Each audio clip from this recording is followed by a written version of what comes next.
یہ ضلع شکارپور کے شہر مدیجی سے 1 کلومیٹر کے فاصلے پر واقع گاؤں جندو دیرو کی عظیم دینی درسگاہ مدرسہ تعلیم القرآن جندو دیرو ہے۔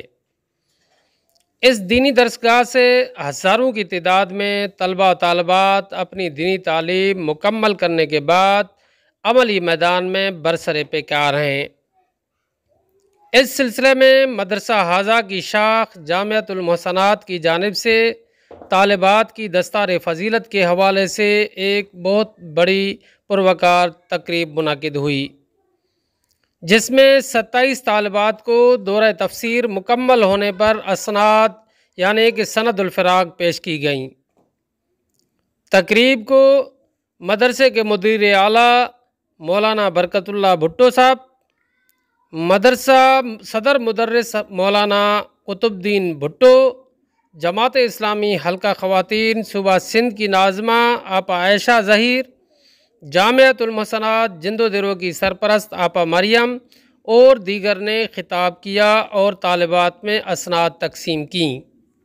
رہنماؤں نے تقریب سے خطاب کرتے ہوئے کہا، مدرسے میں جیکو ہے تو اساں ان ادارے کے اگتے وधायूं ऐं अल्हम्दुलिल्लाह असांजो ॾहों बैच आहे जेको अॼु फारिग थी चुको।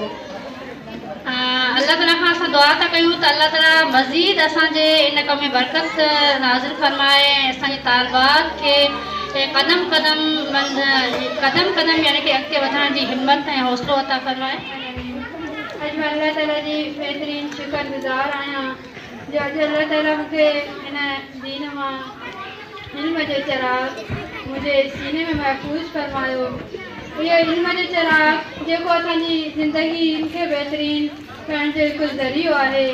जीअं ॾिठो वञे त तालीम त आम आहे ऐं तालीम असरी बि आहे ऐं दीनी बि आहे। असरी तालीम जेका आहे उहा असांजी सिर्फ़ु दुनियावी फ़ाइदो ॾींदी आहे ऐं दीनी तालीम जेका हिन असां मदरसे में हासिल कयूं था उहा असांजी दुनिया खां गॾोगॾु असांजे दीन खे दुनिया खां गॾोगॾु असांजी आख़िरत खे बि संवारी। अव्वल कया ऐं ख़ासा अव्वल में जी तालिबा आहियां। मां पंहिंजे उस्ताद साहिबान जे लाइ कुझु ॻाल्हाइणु चाहींदमि त अल्हम्दुलिल्लाह सुम्हा अल्हम्दुलिल्लाह असांजे उस्ताद साहिबान ऐं साहिबात में तमामु घणो हिकिड़ी एक्टिविटीज़ जेके हूंदियूं आहिनि या उन्हनि जी तरफ़ जेके रोबत थींदी आहे। अॼु असांजे लाइ ख़ुशीअ जी ॻाल्हि आहे जो असांजे मदरसे में दस्तार फज़ीलत बराए तालिबात मुनाक़िद थी रहियो आहे। 27 तालिबात असांजे मदरसे मां फ़िराग़त हासिल कई अथऊं दौरे तफ़सीर करे ऐं अॼु हिन तक़रीब में उन्हनि खे जेको आहे सो फ़िराग़त जी सनद ॾिनी वई आहे। उन सां गॾु 14 तालिबात सानी आम ऐं ख़ासा जो इम्तिहान ॾिनो अथऊं तो राब्ते जी सनद बि उन्हनि खे असां ॾिनी आहे। असांजे लाइ इहा ॻाल्हि तमामु ख़ुशीअ जी ॻाल्हि आहे।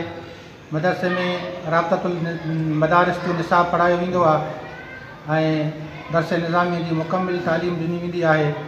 उनखां सवाइ तलब जो पढ़ाई जो बि इंतिज़ाम आहे। शोबे अरबी आहे, शोबे हिफ़्ज़ आहे, शोबे नाज़िरा आहे, शोबे स्कूल आहे। तक़रीबन 300 तलबा ऐं तालिबात क़ुरान जी तालीम हासिल कनि था मदरसे में स्कूल में ऐं इहो सिलसिलो जारी आहे। अल्हम्दुलिल्लाह अल्लाह जो फज़ल आहे जो अल्लाह ताला दीन जो कमु थोरो घणो असांखां वठे थो। तो दुआ आहे त अल्लाह ताला हिन में बरकत अता करे। महफ़िल इन बेतां असांजो एज़ाज़ आहे जो असां हिकु ज़ेज़ आलिम दीन हज़रत मौलाना मुस्तफ़ा खे घुरायो आहे।